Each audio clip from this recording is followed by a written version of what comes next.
کیونکہ اللہ آپ کا ایک تو دیکھیں اس میں بنیادی طور پہ بات یہ ہے کہ آپ اللہ کی تقسیم پر راضی ہو جاتے ہیں، حوث چھوڑ دیتے ہیں. طلب جس حرص میں ہم پڑے ہوئے ہیں، آپ یا دیکھ لیں معاشرہ، رشوت، کرپشن، حرام، دھوکہ دہی، یہ وہ سب ہے نا آج کل. تو آپ حرص آپ کی ختم ہو جاتی ہے، دنیا کی حرص ختم ہو جاتی ہے، مالک کے فیصلے پر آپ راضی ہو جاتے ہیں. اس کو کہتے ہیں رضا بقضا.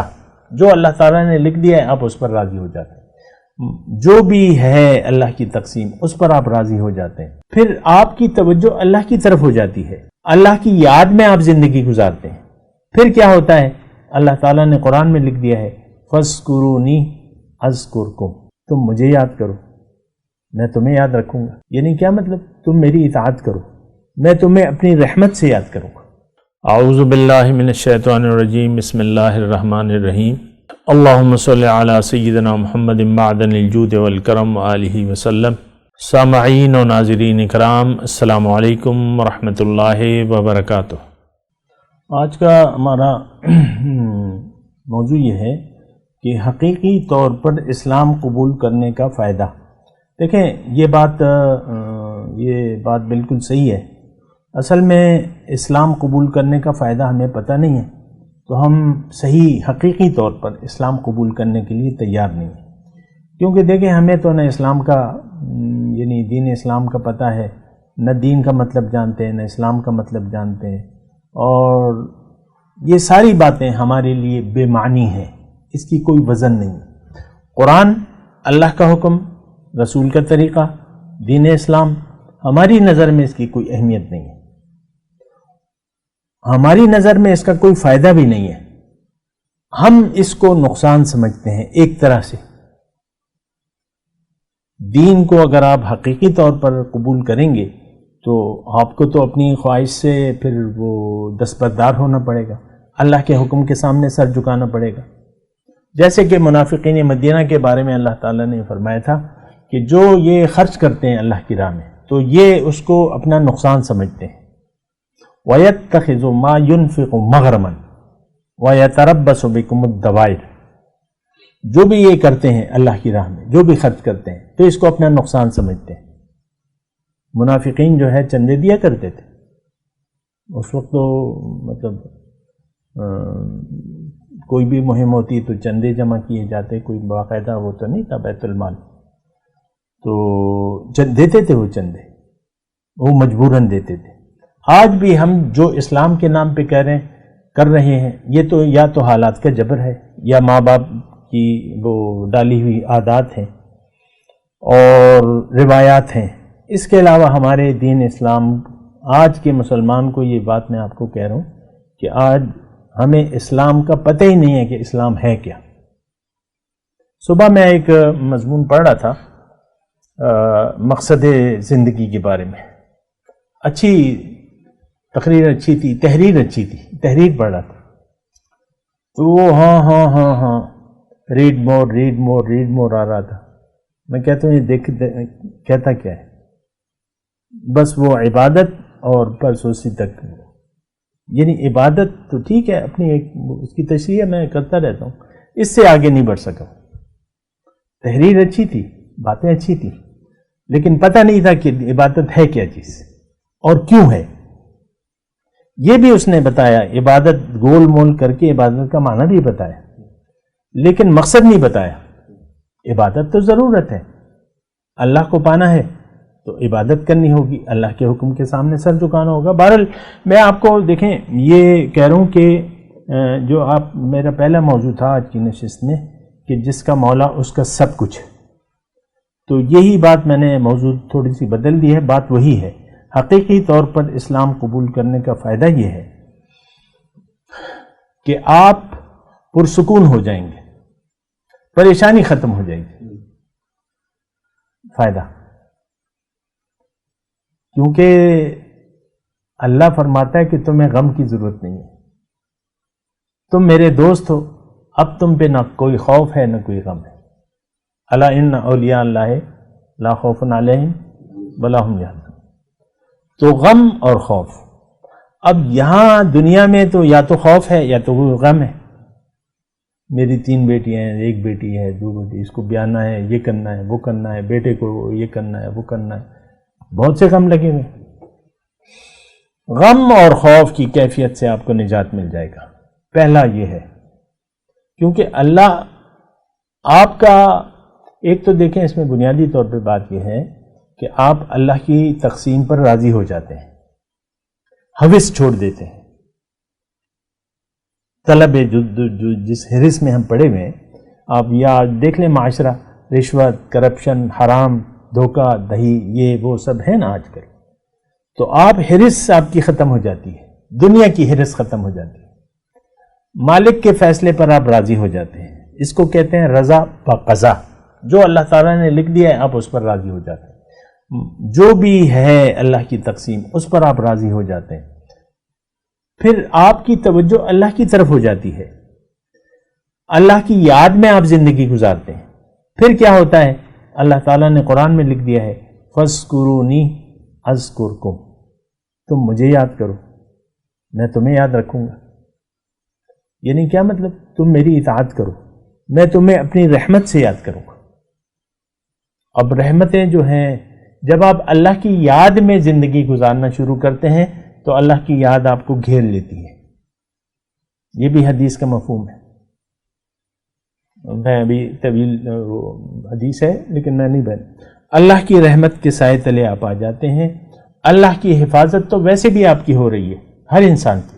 2 فرشتے آگے پیچھے آپ کے لگے ہوئے، دائیں بائیں فرشتے بھی ہیں، لیکن اس کے علاوہ خاص رحمت، اللہ تعالیٰ کی خاص فیض، خاص رحمت، تو پھر وہ کام ہو جاتا ہے جس کا آپ تصور بھی نہیں کر سکتے۔ پھر آپ کو الارم لگانے کی ضرورت نہیں ہوتی، رب آپ کو اٹھا دیتا ہے۔ مثال کے طور پہ ایک بات کروں، پھر دیکھیں جو تقسیم ہے اس پر آپ راضی ہو جاتے ہیں تو آپ مطمئن ہو جاتے ہیں، جو بھی حالات مطمئن ہو جاتے ہیں۔ آپ اللہ کے لیے اپنی زندگی کو خاص کر لیتے ہیں، اللہ کی طرف رخ پھیر لیتے ہیں۔ اب اس کا مطلب یہ ہے کہ آپ اللہ کی تقسیم پر راضی ہو گئے۔ پھر وہ کیا ہے؟ آہستہ آہستہ جب آپ اس راستے پر چلتے ہیں، اللہ تعالیٰ سے بیعت کر لیتے ہیں، آہستہ آہستہ آپ کا نفس جو ہے مختلف حالتیں بدلتا ہوا نفس مطمئنہ تک چلا جاتا ہے۔ نفس امارہ ہے، پھر نفس لوامہ ہے، اور تیسری حالت جو ہے نفس مطمئنہ ہے۔ جب نفس مطمئنہ کو آپ پا لیتے ہیں تو پھر اللہ تعالیٰ اعلان کر دیتا ہے یا ایتھا النفس المطمئنہ ارجعی الی ربک راضیۃ مرضیہ فادخلی فی عبادی وادخلی جنتی۔ اے نفس مطمئنہ، اب میرے پاس آ جاؤ، تم مجھ سے راضی، میں تم سے راضی، اور تم مجھ سے راضی، تو میرے خاص بندوں کی فہرست میں داخل ہو جاؤ اور میری جنت میں داخل ہو جاؤ۔ یہ معاملہ دنیا کا ہے، جنت ذات کہتے ہیں اسے۔ کہ آپ کا دل عرش الہی بن گیا تو یہ فائدہ ہے کہ نقصان؟ جب آپ کا دل چمک گیا تو آپ کو فائدہ مل گیا۔ تو یہ تو ایک تو یہ ہے کہ دعاؤں سے نہیں ہوگا، پیر صاحب دعا کر دیں میرے لیے، میرا دل چمک جائے، ایسے نہیں ہوگا، آپ نے چمکانا ہے۔ سب کچھ عمل جو ہے وہ دعا ہے، یہ بات میں آپ کو بار بار بتاتا ہوں۔ دعاؤں سے کچھ بھی نہیں ہوتا، دعاؤں سے ہوتا تو ابو طالب صاحب کو حضور صلی اللہ علیہ وسلم دعا کر دیتے، وہ مسلمان ہو جاتے، لیکن ان کو ایمان کی دولت نہیں ملی۔ ایک بات ہے، تو دعاؤں سے مطلب یہ ہے کہ آپ عمل دعا ہے۔ دعا کی میں نے مختلف وہ ریکارڈ بھی کروائے، کسی نے نہیں سنی تو کر لے۔ دعا کی حقیقت، دعا کہتے ہیں پکار کو، اور پکارنا آپ نے اللہ کو ہے، اور اللہ کے حکم کے سامنے سر جھکانا ہے، اپنی زندگی کو اللہ کے لیے وقف کرنا ہے، اور یہ کہنا ہے اپنے عمل سے کہ ان صلاتی و نسکی و محیایا و مماتی للہ رب العالمین۔ دیکھیں، اسلام قبول کرنے کا کوئی نقصان نہیں ہے، بہت بڑا فائدہ ہے کہ محمد سے وفا تو نے تو ہم تیرے ہیں، یہ جہاں چیز ہے کیا لوح و قلم تیرے ہیں۔ دیکھیں، جب انسان کی بھوک ختم ہو جائے تو بس بات ختم ہو گئی نا۔ بعض لوگ تو لالچ میں آ جاتے ہیں نا، بھئی لوح و قلم، لوح و قلم، آپ کی بھوک ختم ہوگی۔ آپ اللہ کی رضا کے پر راضی ہو گئے تو بس وہ آپ کا، آپ اس کے، اور کیا چاہیے؟ تو ایک تو دیکھیں دنیا میں فائدہ ہے، دنیا میں آپ ایک اچھی زندگی گزاریں گے، یہ اللہ تعالیٰ نے قرآن میں بتا دیا ہے، للذین احسنوا فی ہذہ الدنیا حسنہ، جو نیکوکار ہیں ان کے لیے اس دنیا میں بھی بھلائی ہے، لنبوئنہم فی ہذہ الدنیا حسنہ، دنیا میں ایک اچھی زندگی اللہ تعالیٰ آپ کو دے گا، اللہ تعالیٰ کا عذاب آپ سے ختم ہو جائے گا، عذاب ختم ہو جائے گا، کیونکہ آپ شکریہ کرنے والے بن جائیں گے۔ اللہ تعالیٰ پھر قرآن میں فرماتا ہے ما یفعل اللہ بعذابکم ان شکرتم وآمنتم وکان اللہ شاکرا علیما، کیا ہوا اللہ تعالیٰ کو کہ وہ تمہیں عذاب دے اگر تم اس کی نعمتوں کا شکریہ ادا کرو اور اس پر یقین کر لو۔ مسئلہ ہمارا سارا یقین کا ہے، ہمارا اللہ پر یقین نل ہے، صفر ہے، یقین نہیں ہے، یعنی یہ تو ہے یقین کہ اللہ ہے، لیکن وہ میں اس کا ہو جاؤں، یہ ہمارا، ہم اپنی زندگی کو اپنے ہاتھ میں، اختیار اپنے ہاتھ میں رکھنا چاہتے ہیں۔ آج کا مسلمان جو بیعت کرتے ہیں، نام پرائے نام کر لیتے ہیں، پھر تو بس پیر صاحب ہیں، ملاقات اور ملاقات اور ملاقات، ہوتا تو کچھ نہیں ہے، ملاقاتیں آپ کرتے رہو۔ تو یہ ہے کہ دیکھیں اصل اسلام عمل کا نام ہے، یہ دعویٰ صرف دعویٰ نہیں ہے، عمل جب آپ نے دعویٰ کر دیا آپ کو ثبوت دینا ہوگا اپنے عمل سے۔ دنیا میں دیکھیں ایک عام بات ہے، ایک مکان کوئی آپ لے رہے ہیں 3 کروڑ کا ہے، 4 کروڑ کا ہے، آپ کہتے ہیں مجھے پسند ہے، آپ پیسے بھی آپ کی جیب میں ہیں، لیکن آپ پیسے نہیں دیتے تو وہ مکان آپ کے نام لکھ دیا جائے گا۔ پیر صاحب دعا کر دیں یہ مکان 4 کروڑ کا ہے، میرے پاس پیسے ہیں لیکن دل نہیں چاہ رہا آپ دعا کر دیں۔ تو یہ مطلب ہماری جو اصل میں تو دیکھیں جو واضح بات ہے آج کے مسلمان سے میں کہہ رہا ہوں کہ دنیا کے دھوکے سے باہر نکلیں، یقین کر لیں کہ اللہ کا کہنا سچا ہے، جنت بھی ہے اور دوزخ بھی ہے۔ اگر آپ نے اللہ کی بات پر کان نہ دھرا آپ جائیں گے جہنم میں، لیکن اگر آپ نے اللہ کی بات مان لی تو پھر آپ جائیں گے جنت میں۔ اللہ تعالیٰ نے قرآن میں واضح طور پہ کہا ہے مَن یُطِعِ اللَّهَ وَرَسُولَهُ فَقَدْ فَازَ فَوْزًا عَظِیمًا، جس نے بھی اطاعت کی کسے باشد اللہ کی اور اس کے رسول کی، وہ بڑی کامیابی سے بامراد ہوگی۔ مَن یعصِ اللَّهَ وَرَسُولَهُ فَقَدْ ضَلَّ ضَلَالًا مُبِینًا، جس نے بھی نافرمانی کی کسے باشد تو وہ گمراہ ہو گیا بڑی گمراہی سے۔ وآخر دعوانا ان الحمدللہ رب العالمین، والسلام علیکم ورحمۃ اللہ وبرکاتہ۔